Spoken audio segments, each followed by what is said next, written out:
everyone to the first session of our WAM workshop series. In our WAM Inspire webinars, we create a space to reflect and engage with some of the big questions facing healthcare today. During our last session, we examined the moral and professional challenges of practicing medicine amid inequality, the climate crisis and structural strain. If you weren't able to join us for that, the recording is available on our website. But today marks a shift. This is our first WAM workshop.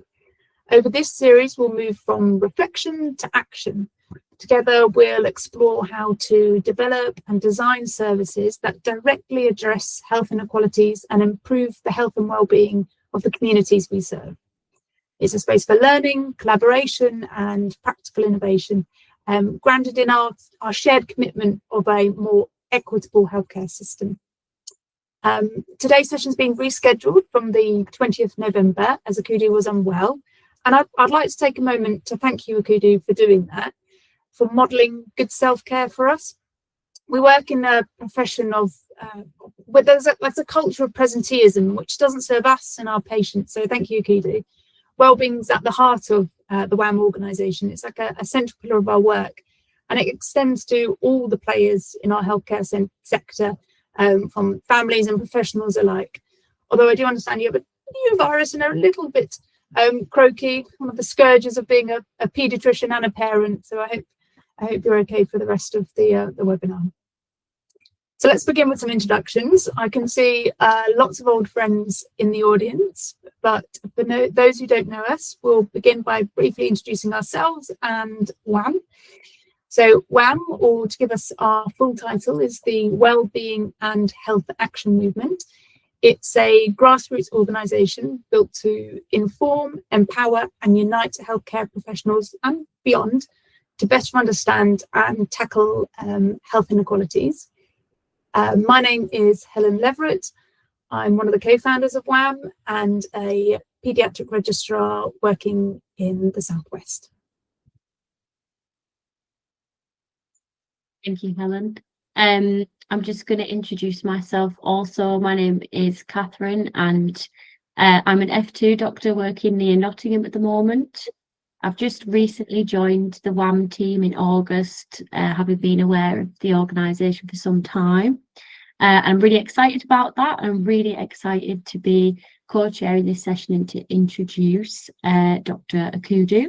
So if you don't mind, I will speak my little blurb on your behalf, but please feel free to elaborate.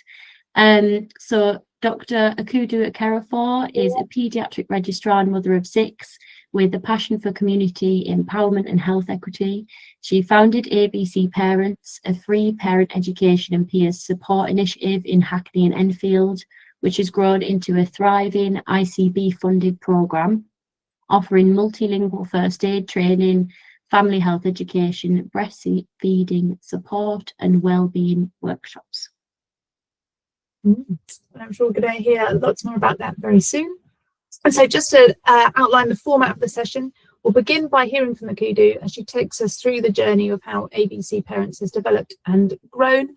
Please feel free to write questions in the chat as they come to you, but we're going to be saving questions to the end where we hope to have a kind of rich and lively discussion. So without further ado, we'd love to hear about the origins and motivations for setting up ABC Parents. Many of the best ideas begin when someone notices a gap and decides to do something about it. Akudo, can you start by telling us what ABC Parents is and what inspired you to create it? Fantastic. And thank you, first of all, for having me here. And exactly right. I felt absolutely awful about cancelling last week. And it doesn't come naturally. It doesn't come naturally to put ourselves first. And this is something that was a lesson to me. And so apologies. And I'm also going to make another apology for my kids who have been bribed to the hilt not to come in. It is inevitable, however, because it's coming up to bedtime and they know that I'm in here and they have been told not to come in. So I'm just going to apologise straight up. So in terms of the ABC journey, and I do feel like a bit of a fraud, I'm also a registrar.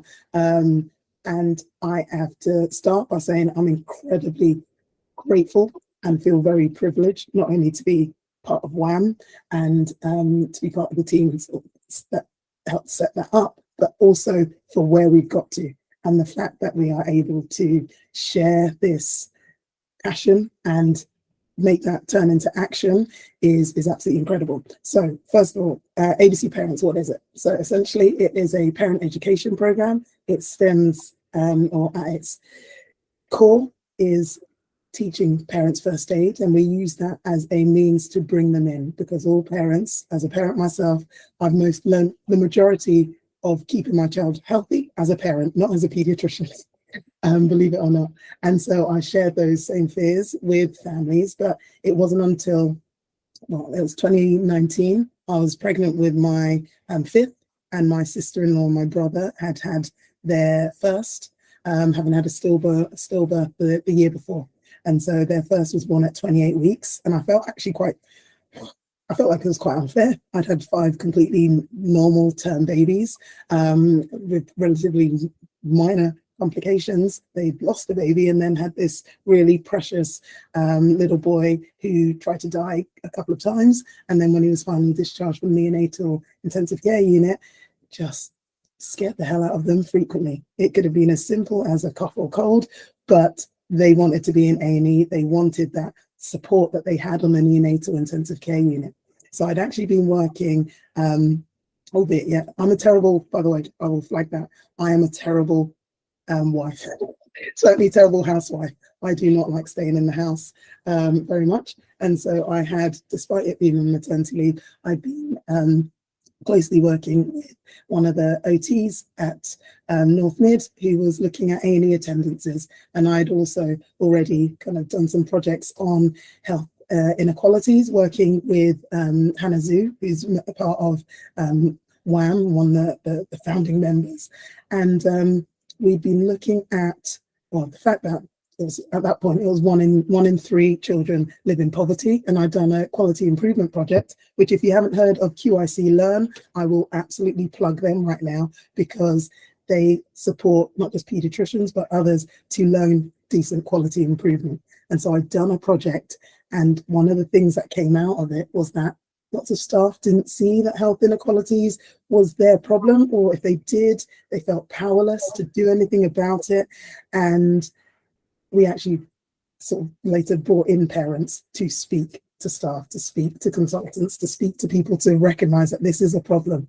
And so it wasn't until my sister-in-law and my brother, coupled with the families that we'd spoken to about their fear of when their child is unwell, why they use A&E, essentially like a GP to support them, what the challenges were. Excuse me. And at the heart of it, health inequalities rang through.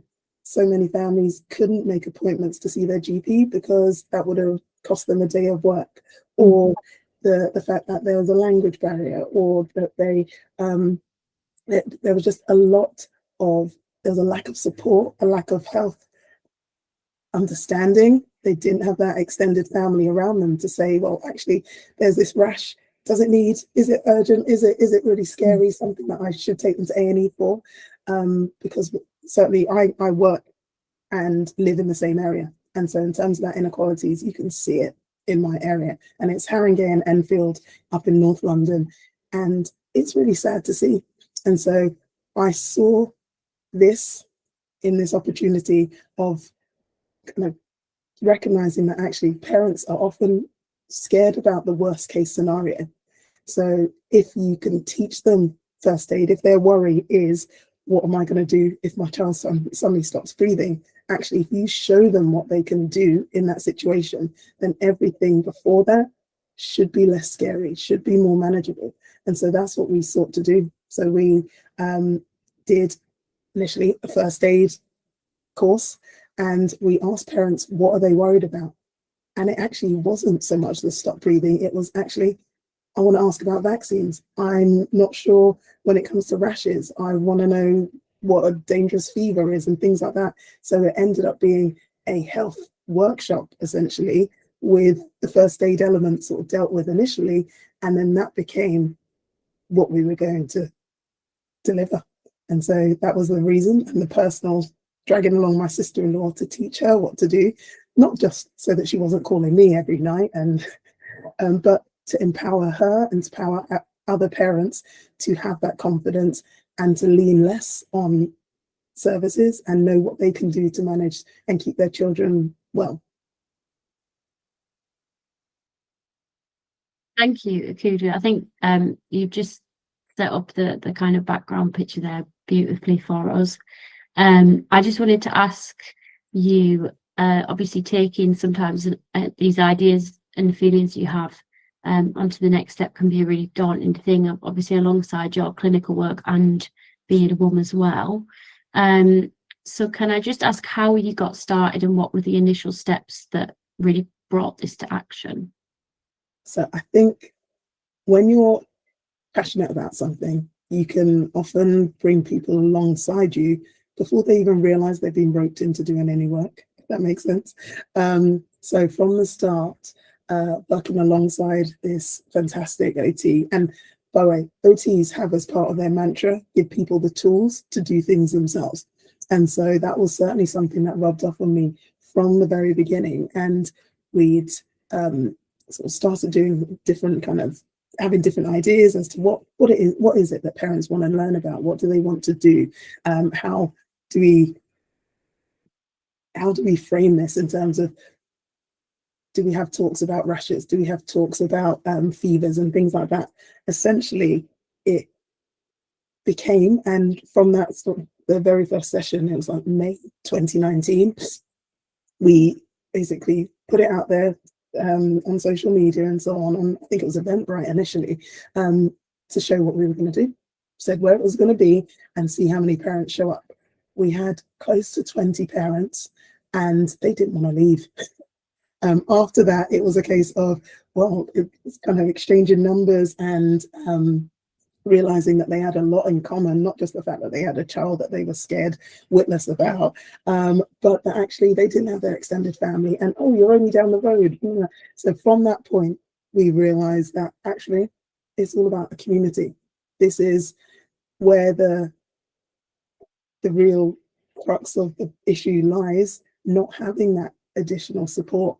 And so being able to start from a point of, we've got something that we can give to families in terms of the training and so on, but then hearing from them that they also wanted to give to one another.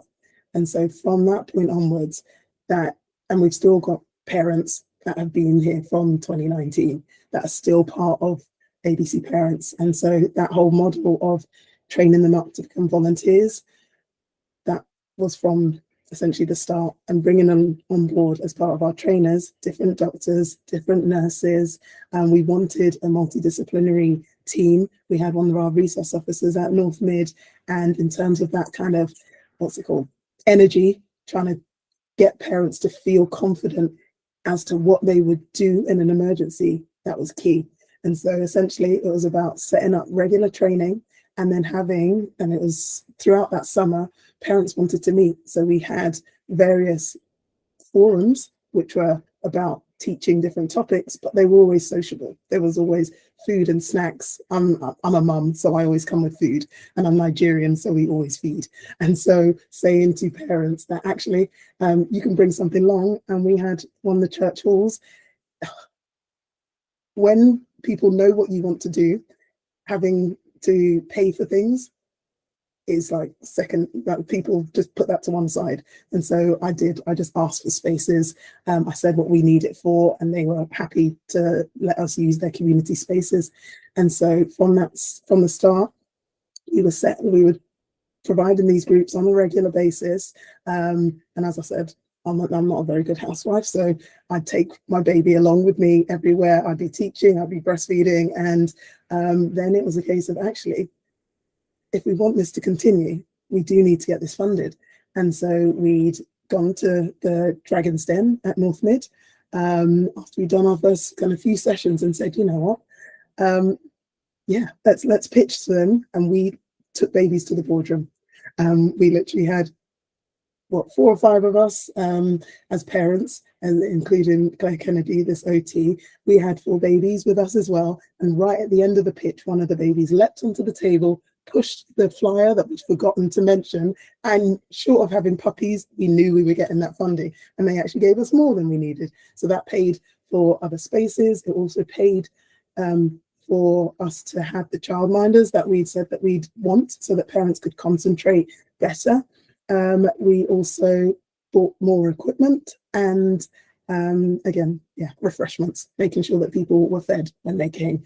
And so from that point onwards, I got introduced to lots of different higher ups, as I used to kind of think in my mind, like how when people went round the table, and this was pre-COVID, so everything was face to face.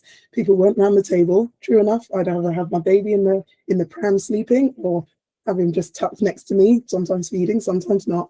And I got known as the doctor that brings babies to boardrooms. And I was like, that is absolutely fine with me.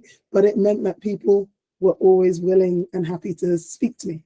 And so from very early on, I had meetings with the directors of public health in Enfield and Haringey, being able to actually meet commissioners. I didn't quite know anything about commissioning and actually how it worked. But I knew there was someone called Barbara Gaskell. And when you meet certain individuals that not only get what you are doing, but also say if they had more time in their jobs, they'd have done it, or if they had more kind of funding or capability in terms of the people around them, that, and just people got behind it. And because it was a community driven, because our champions, every idea that I might have had, I took it to them and they would refine it. They would say yes, no. It was that people talk about co-production and it is often just quite tokenistic. My colleague Lucy Robin, who's like one of the charities that we work with now, she actually has done some sessions on the whole what is true co-production, when you start as a parent and you're brought on board and you're sharing that power and how that truly can evolve. I'm really pleased that I've been able to demonstrate the value of that. And so we got parents onto different boards within pediatrics, within the hospital and beyond, to say that actually we need to hear what parents are saying the gaps are. And lots of things were changing as a result of the input that we were able to provide. And that meant that parents not only felt listened to, they actually felt part of this and appreciated. And it's been a heck of a journey, I have to admit. And so in terms of actually getting properly started, we did sort of piloted, we had COVID in between, but as I say, that wasn't keeping any of us indoors. We were allowed, quickly looked up the rules, and this counted as education. And so we were able to meet, and so many of our sessions were packed out, as in what we were allowed. We kept our 2-meter distance. We would serve food at their table, essentially, so that we weren't risking. And oh my goodness, I had very good relationship with our infection control team at North Mid. We had to tick off all these things to be able to be allowed to do this. And so it carried on. And so those parents, in terms of isolation and in terms of needing support, that ABC really kind of galvanized, if you like, in that COVID pandemic. And even when it came to partnering up with food banks and things like that, we would in teams drop off to different families, and we had WhatsApp groups at the heart of it. And for being able to communicate through that, that's still what carries on in terms of ABC. We've got lots of different groups and parents. We've got one for NICU, we've got some for neurodiversity, we've got our main kind of groups, somewhere it's a marketplace and things like that. And so it hasn't felt like work. There are certain elements that definitely have, but it's felt really rewarding. And to see parents going into employment, having volunteered with us, the ones that have then come on board as part of our team, and their ideas and the improvements that they've made have been excellent. And so, yeah. Thank you, Akudo. That is incredible. I'm feeling incredibly inspired and grateful that this is being recorded, because I'm going to listen back and learn from everything built by the community, for the community, with the community. And I'm going to take my baby to the boardroom. That sounds like the way to get things done. So I'm going to talk now about some of the challenges and setbacks that you may have experienced. Because every meaningful project encounters hurdles along the way, and I think those challenges shape the work as much as the successes sometimes. Personally, I've tried and failed at several projects, and when I've had the self-compassion to reflect, there's been some rich learning. What barriers have you faced, and what key learning came from those early difficulties? When I was thinking about this question, I actually concurrently got sent a message from one of our charity partners around the process that you go to get gold, in terms of how rough and ready things might be, and how things need refining, and you're constantly learning. So I mentioned quality improvement. I think in terms of having the problem that you are looking to solve, doing a load of work around what are the issues there. So where we had those initial kind of sessions with parents, trying to understand from them what they thought were the problems, what contributed to their use of A&E and things like that. They weren't easy to recruit to, having to be quite thinking outside the box as to how you're going to find your target families, how you're going to get them to come at certain times of the day. Some sessions no one came, some one or two, the ones that were related to food, and in terms of just simple things like the flyers, the text and how that's worded and where you put them up. Definitely getting people on board by way of children's centres at the time. They were key, and they continue to be fantastic partners with us, and we use their spaces kind of ongoing as part of family hubs. Definitely one of the key challenges was finding the right families. So even now, where we're commissioned by the ICB, it's part of, so that's NCL, North Central London, sorry, I am Integrated Care Board. That's part of a health inequalities funding pot. And so making sure that at least 50% of our families live in areas of deprivation, that's one of our key targets. And so some of the challenges has been, how do you make sure you are only getting those families? And so we obviously only commissioned for Haringey and Enfield, but essentially we'd said to families, as long as they use North Mid, then that's fine. But when it came to publicising, and we'd ask parents as far of they become ABC parents. So once you've got your certificate, you become an ABC parent, and you can join the WhatsApp groups or not. But we ask all of them to tell at least 2 other people about ABC parents. And so we get a lot of recommendations, but some would be from out of borough. And so we never turn people away, because it's like, well, actually, you've come to try and learn first aid. Are we going to stop you from learning life-saving skills? But it also meant that, so the marketing element is difficult, but then we had to change slightly what we did, because where and I don't know if you've seen the indices of multiple deprivation. For those that don't know, you can essentially map out anywhere, I think in England, from your postcode, how deprived that area is across several different indices.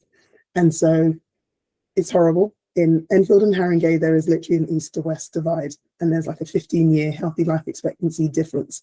And so where we have focused all of our delivery, most of the partnerships that we work with will be in the east, and all the organisations that we reach out to were in the east.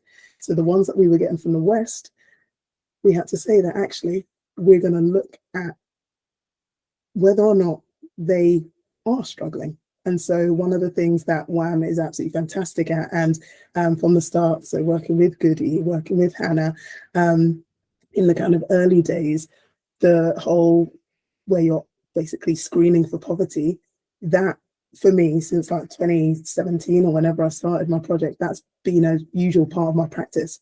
And that is what we do in ABC. As part of our registration forms, we ask them. Not everyone's going to disclose, but you'd be absolutely shocked to know how many do. So we'll ask them, are they struggling with housing or financial difficulties or mental health difficulties? And so we could say to our funders, actually, they might not live in areas of deprivation, but they've got vulnerabilities in other areas. And just because I don't know, for those of you that love, that know North London, this area in Enfield and Harrogate, you've got areas like Muswell Hill, which is very affluent, and you've got £1 million kind of flats, even not even houses, compared to the Eglinton area, which is where I am. It's in very much an area of deprivation. Being able to demonstrate that actually parents might be placed by the local authority, by the council in those areas, and just because they live there, are we saying that they can't attend? No, because they're disclosing to us that actually they are struggling. They are wanting information and resources around food, around clothes banks and things like that. And so finding the right people was definitely a challenge. Staffing has been difficult. When this started, you can hear from my voice that I'm, apart from being raspy, but I'm passionate about this. And so being able to speak to our local charities, and we've got fantastic charities that we work with at the moment. And whenever I feel a little bit overwhelmed or just feeling like, oh, people aren't on the same wavelength, or various challenges that come across, I can be in a room with them for 5 minutes and I'm re-energized. And it is when you find those people around you, that is what definitely keeps you going. And so as part of our project, we work with 2 charities. So North Mid is the kind of lead provider, and then we've got 2 charities that are essentially like subcontracted to support us. What I will say, and my colleagues at North Mid will not be upset with me saying this, there's a lot of red tape in hospitals, and rightly so. There are governance structures and things, but in terms of getting things done, it was very difficult. So if we needed to order paper to print off certificates, we had to use a particular supplier, which would take several weeks. So I'd say, I'm just going to pop to the shops and get some. Is that all right? Kind of thing. But then knowing that actually I can't expense that and so on, because it has to come through these suppliers. So having on board these charities made things a heck of a lot easier. And being able to work with both Bridge Renewal Trust and Every Parent and Child, there are 2 charities that we closely commission, but then working with lots of other organizations, getting them in terms of just having a catalogue of who they are, what they can do with you, and keeping in regular contact. Having time for meetings is definitely a difficult thing. And I remember one of the first meetings I went to, and Public Health, both Harringay and Enfield, they've got some really just committed people. And there was Linda Edwards, one of the seniors at Public Health Harringay. And I remember her saying, okay, you've just told us that there's another meeting. If this is another meeting about a meeting, I'm not coming.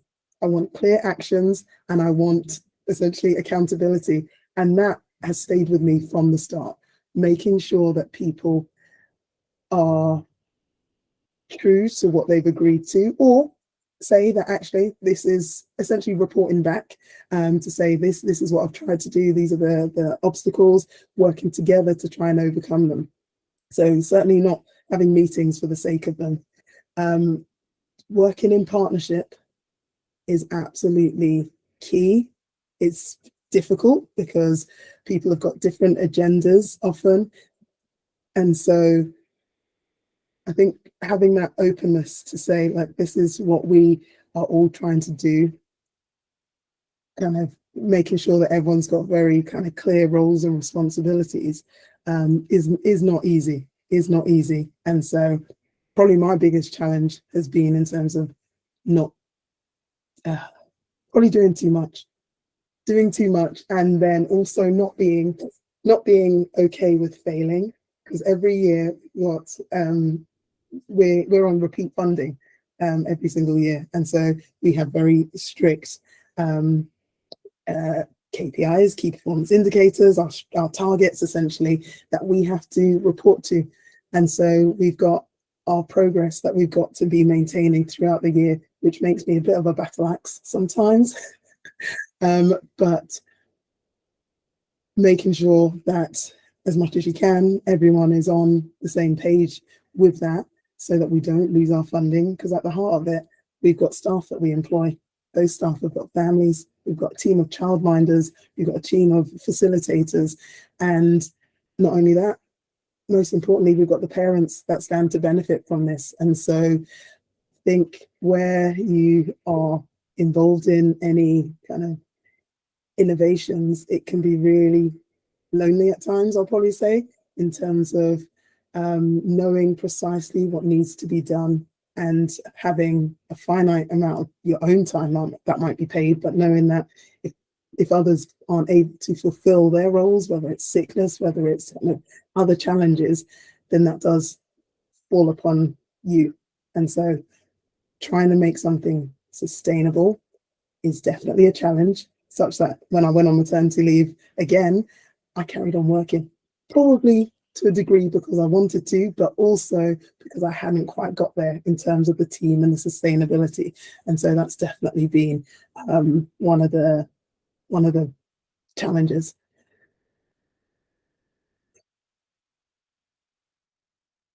Thank you, Akudo. You've given us so many different avenues for thought there. We really could probably spend hours chatting to you, and some sage wisdom as well. I think you've basically spoken a lot on my next question, which was going to be about sustainability and sustaining your project. So I don't know if you want to add anything to that, or perhaps I suppose what I was thinking is that it sounds like you've really managed to scale this in such a huge way, in really relatively a short amount of time, like mixed in with a pandemic as well. And so if you feel like you've answered that sustainability question, just a suggestion for you, maybe if you had any thoughts on that. No, there's definitely always more that you can do. And I guess the test of sustainability is if certain individuals go off sick or are on leave, does everything continue without hiccups, without crumbling? And so that's one of the things in terms of our bread and butter are the first aid or child health and life-saving courses that we run. And they're twice a week at the moment, once a month on a Saturday, and we do them in other languages. So being able to, I don't have to get too involved in those anymore. So before it used to be myself and my colleague delivering that. Now that we've got a team of facilitators, including parent champions who've been trained up and are training up to help to train others, that is the sustainability. That is the answer in terms of having that passion, having the families who are supported, becoming the supporters. And for example, we've got a dad's group that we started Father's Day this year, actually. And it was the mums that were asking. They were essentially saying that, look, there's tons out there. For mums, what about the dads? So this is a female-free zone, apart from when we bring cakes and we can drop them there and then scuttle off, or if they're asked to clear up, but now we make them clear up after themselves.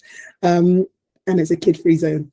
And so it means that they have, and that group is run by one of our charity execs, a guy called Jasper, who's absolutely brilliant.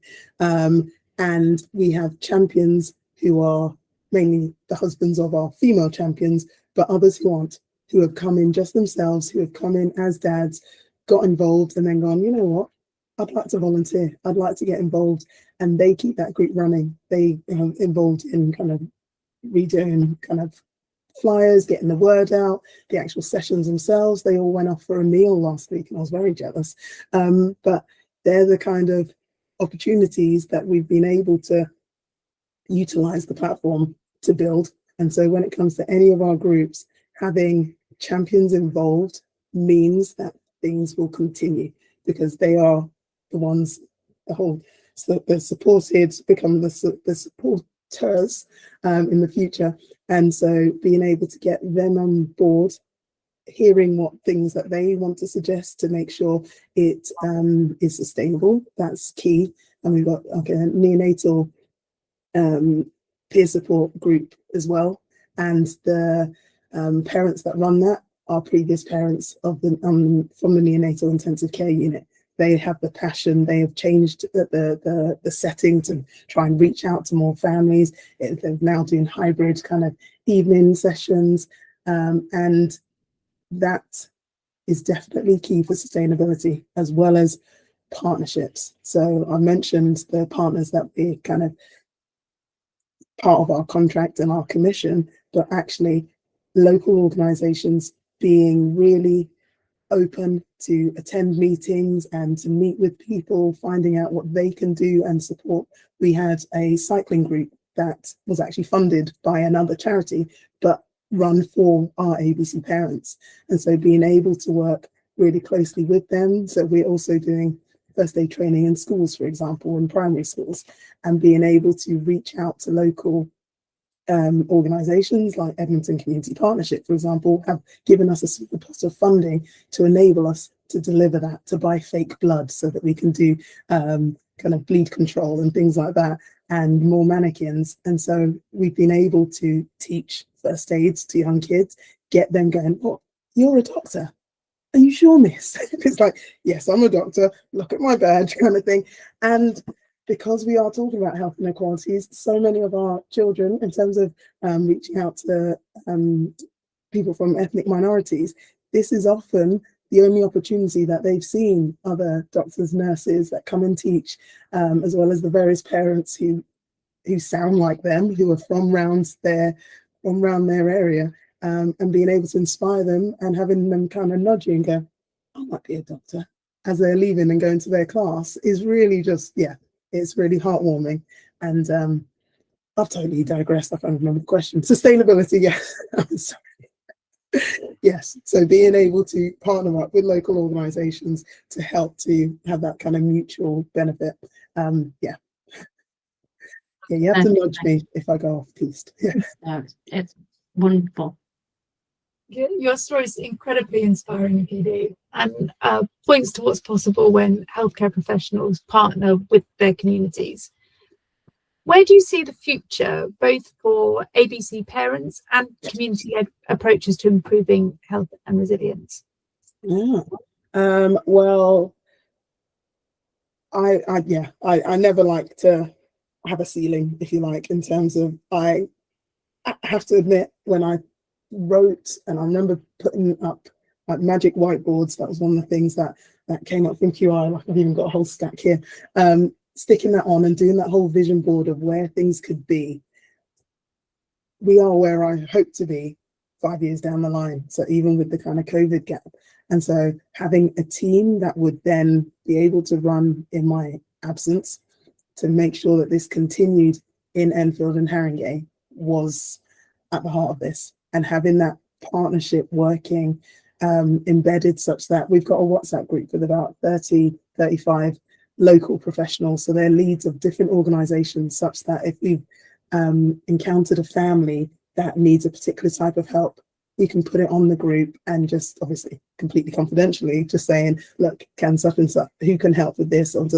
And that worked in terms of really connecting, because I remember going to an event and someone said, look, I've been trying to get into North Mid for ages, can you do anything about it? And I was like, what do you mean? Like, we need your services. And right there and then I took a little video with the it does the smoking cessation, and I was like, we need you for staff, we need you for parents, for families in North Mid, of course. Like, why don't you have a stand there? And I just took a video with him, just basically reaching out to our chief exec, and I sent it. And by way of trying to be opportunistic, trying to get that kind of those introductions. But that's definitely how, like, obviously it's part of the NHS 10-year plan in terms of bridging that divide that seems to be in place between hospital and community, but actually doing a lot more preventative work, being able to work with the local community to find out what are their obstacles and working together. That's what I see as the future, because all of the organizations that we work with, whether it's like Salvation Army, whether it's the Children and Young People Service that we're with, the family hubs, when they have different opportunities, we share it. And we share it, like even one of the Tottenham Hotspurs, Joanna, she's got a mailing list like you wouldn't believe. So if you send it to her, we know it's going to everywhere. And working with nurseries, with schools, being able to connect people. Like we've all got social media, we're all really busy, but being able to show people that actually it doesn't take much and the part that each of us can play in trying to support families to get that information. And so like even in North Mid, being able to say, look, people sit there for ages, you've got screens there, can things not go up on those screens? We've got waiting area with empty boards or boards that talk about hospital targets. Parents don't care about that, they don't want to read about that. How about we put the local organisations and like Children's A&E, for example, I worked there and it got incorporated into a clinical fellow post about 2 years in. So after I'd kind of come back from that leave, they created a post so that I could do this work as alongside kind of still working clinically. And so having that openness, I think for anyone who's a trainee who kind of thinks that they're on a certain path, don't be. Things can be flexible. I know so much of this has been both good luck and a little bit of pushiness, I guess, or what's the word? Perseverance. I don't know what it is, but definitely a lot of luck in the sense of having those opportune meets. In terms of next steps, I would love to see, in terms of, like, for those that have heard Sir Michael Marmot speak, we know that child poverty is not getting any better. We know that in terms of really looking at those root causes, we're not addressing them. And so being able to say that actually, I love it when a volunteer contacts us and says, I'm really sorry, I can't volunteer anymore. And we're like, oh, no, that's all right. What's happening? And they go, I got a job. Blah, blah, blah. And it's like, wait, and which one was it? Kind of, because we support with writing references and things like that.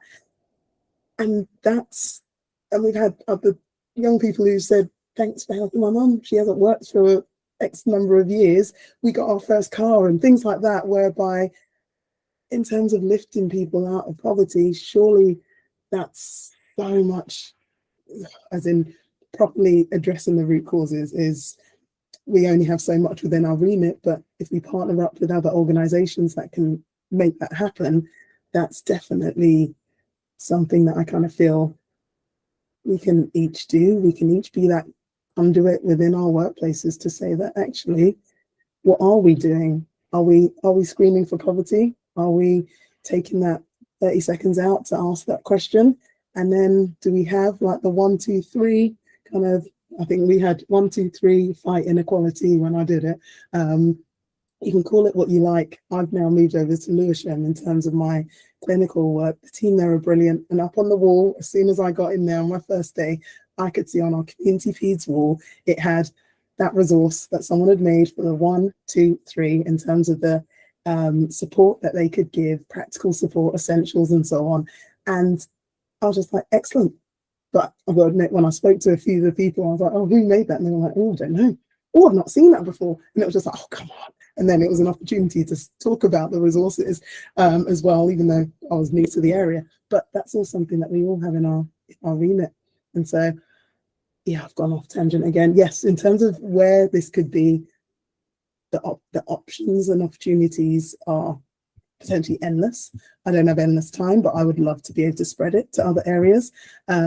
Being able to offer more parent volunteers the opportunity to get skilled up and to do kind of meaningful things within their community.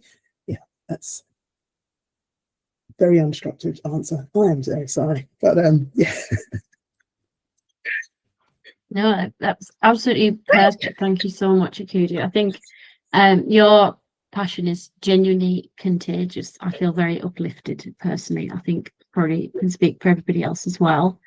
So yeah, thank you so much for taking us through that and for giving up your Tuesday night and a very, very busy schedule.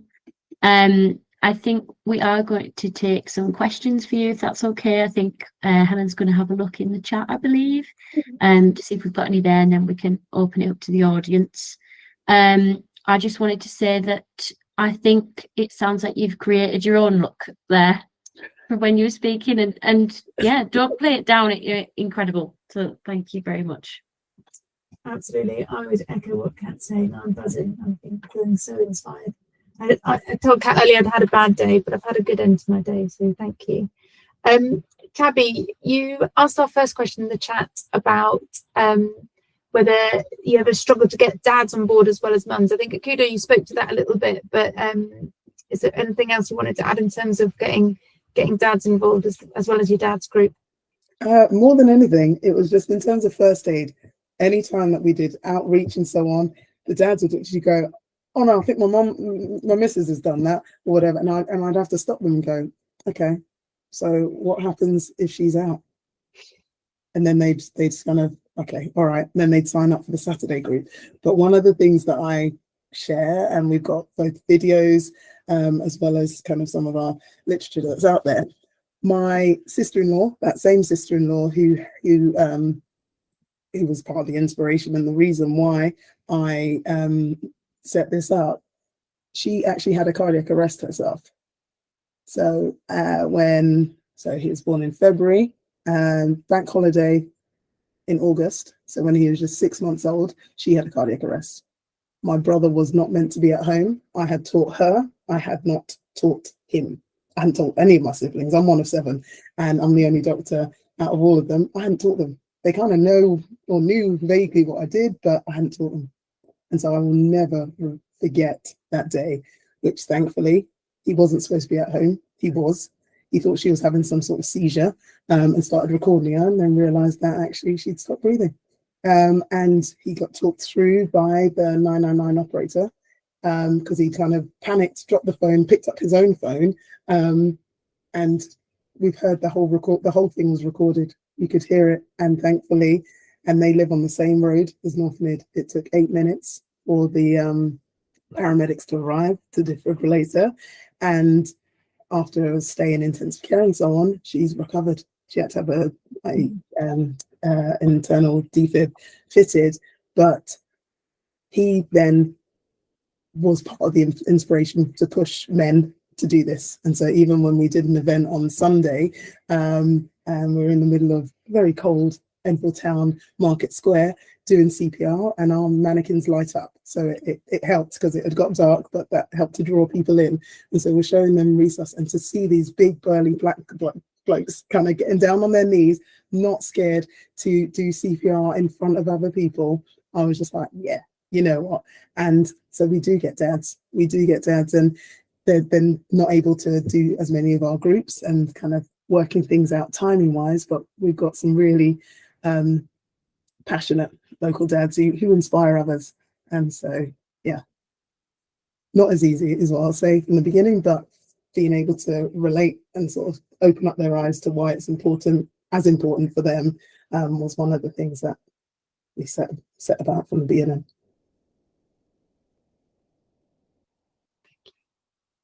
That is pretty cool. That's pretty nice. Thank you, Akudo. I've got another question from a friend in the audience. Hi, CJ. I'm going to read a question out for you. I don't know if you want to come on camera, and that's up to you. And CJ says, hi, really insightful conversation and pleased to hear about all the good work in North London. Do you think the goalposts, in terms of your KPIs and targets are shifting towards very difficult to achieve territory with the ICB funding cuts? And is this something that worries you as your work is on a real upward trajectory? We've always had really good relationships with our ICB. And I know that they have been under, when I started, they were CCGs, and I didn't understand what they really did at that point either, but they have always been up against it. And in terms of being able to demonstrate value for money, that's always been something that they have insisted on. And so have we.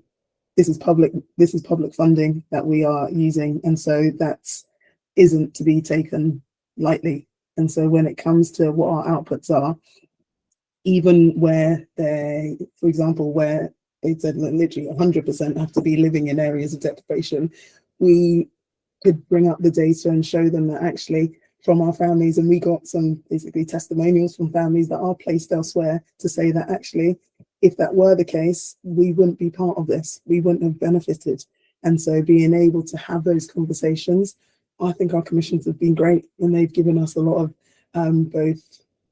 they've been really receptive to what we've been trying to do, where we have demonstrated that actually we're trying to deliver on public health kind of priorities in terms of preventative work, being able to show how we've worked alongside. So we were lent public health registrars, for example, to support our training.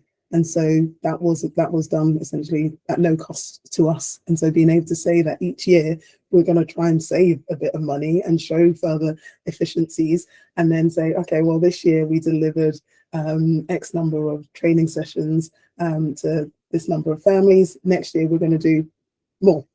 And so our funding hasn't gone up for the last year, but we've done more with it.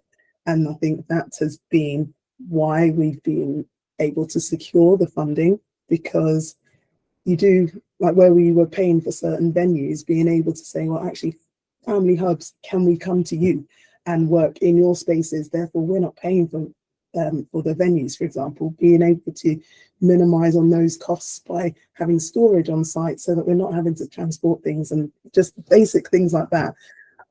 We've really worked with them closely and to demonstrate that we're not wasting anyone's money. We are doing our level best and to get those outcomes. Thanks, Akudo. That's incredible.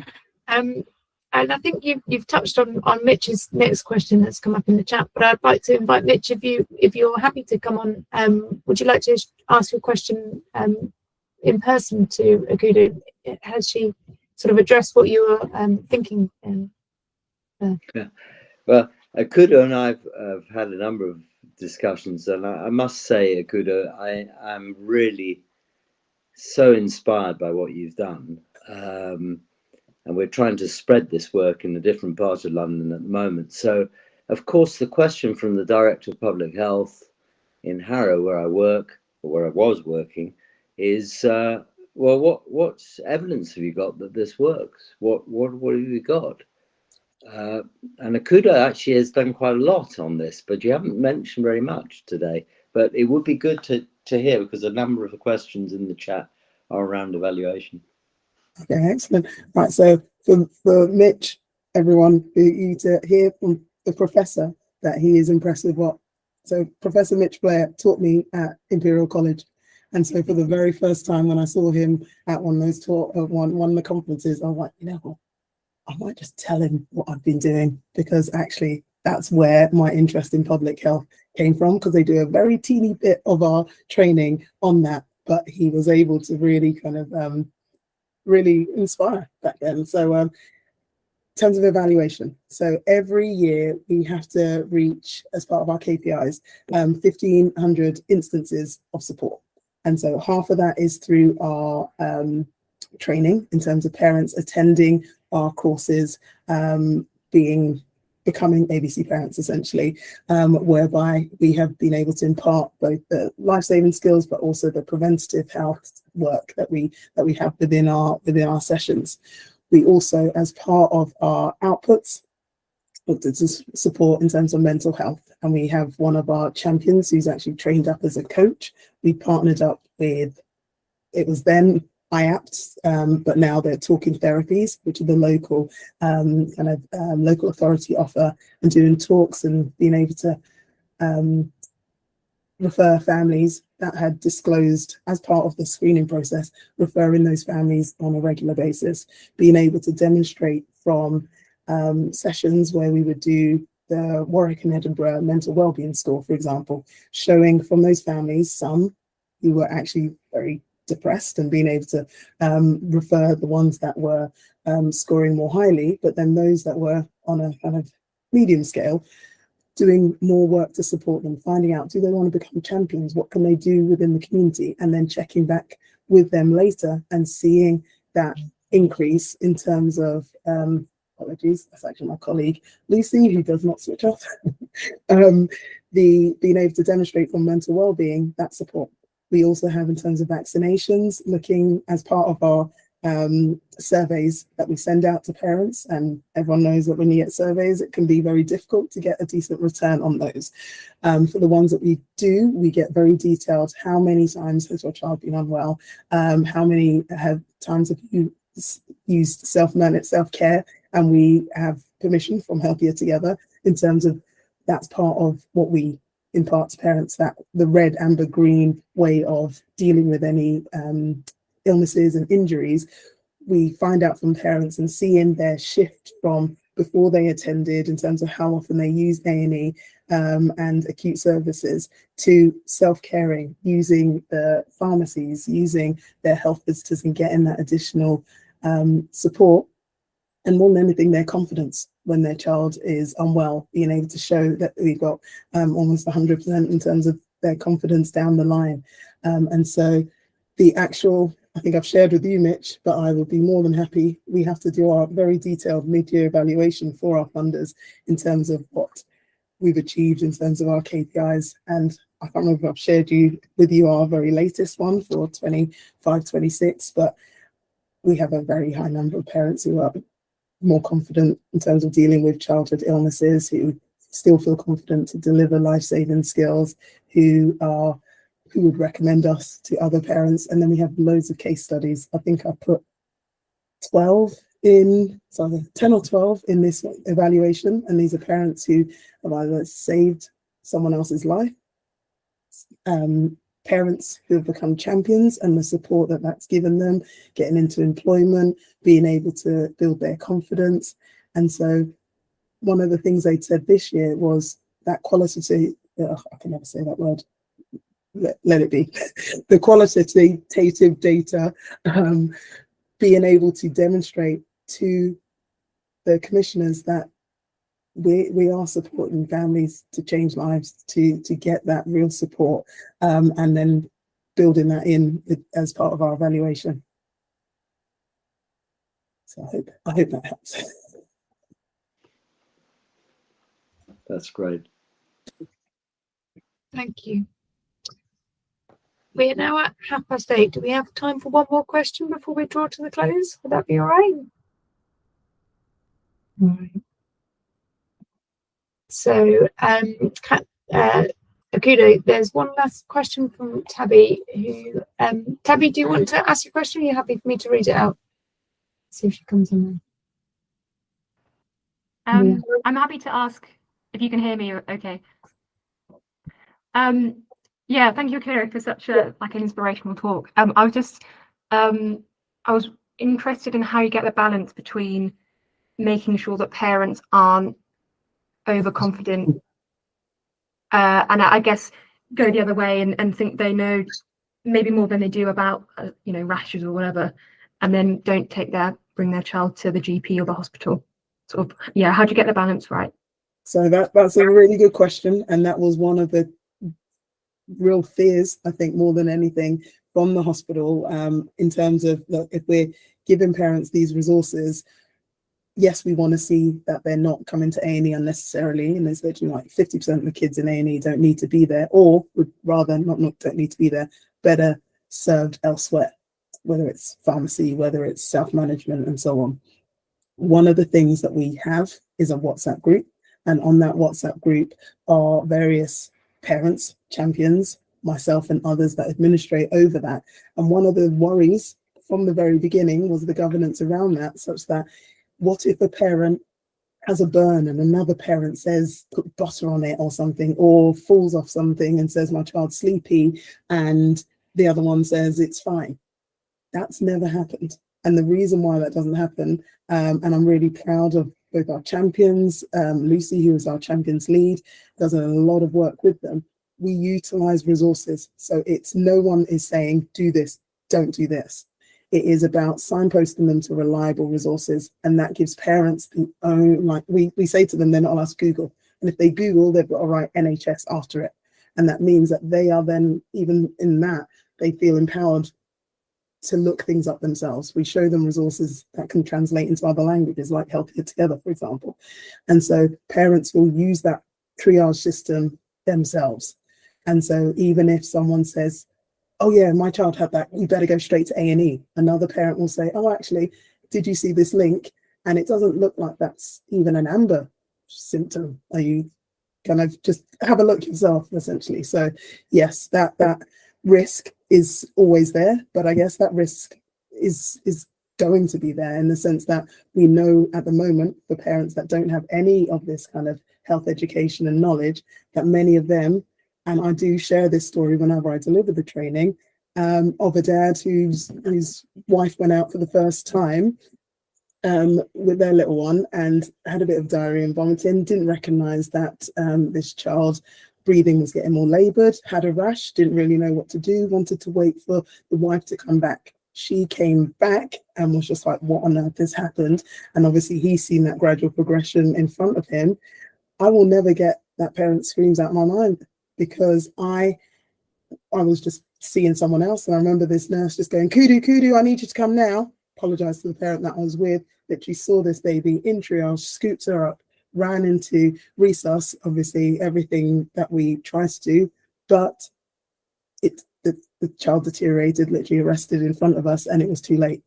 And so one of the key things we say in our training is that you need to, and we teach them the red flags such that we can't go through every single situation, but they've got that resource such that they are getting more familiar with checking things first. So I would far rather that while we're building up parents' confidence, we have never yet seen, and that's always something that I dread and I fear.